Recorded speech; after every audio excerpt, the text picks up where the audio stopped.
When an officer's life is on the line, the choice between using deadly or non-deadly force can be a difficult one. But the ultimate goal is for everyone involved to stay alive.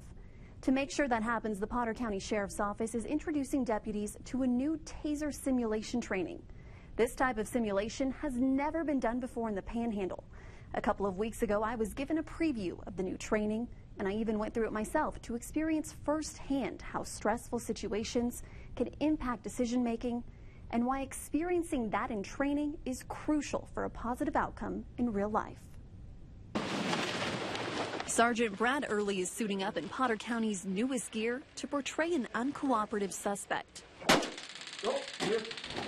The $600 suit allows him to get tased without feeling anything at all.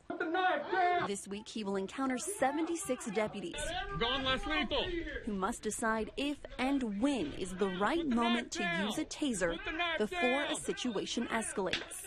Taser!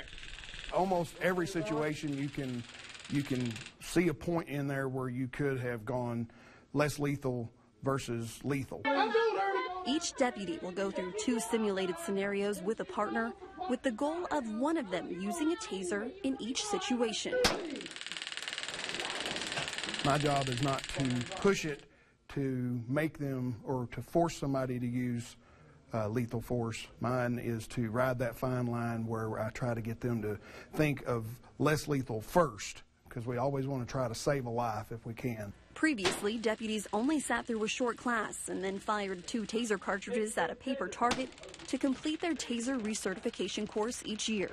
Lieutenant Scott Giles decided that's no longer going to cut it. What used to take maybe half an hour, we have turned it into a 4-hour dynamic scenario-based training evolution. So what we're doing now is just head and shoulders above what we've ever done in the past. Hey, whoa, whoa, whoa, whoa, whoa, whoa, whoa, hey, you need to drop that. The training aims to simulate the tunnel vision officers experience in high-stress situations. That's where these masks come in. The safety equipment helps induce some of that tunnel vision you get in a regular situation. It gets your heart rate up and your breathing up. It puts you under that pressure. So it's exciting, but it is realistic because of that aspect. Tunnel vision is very real.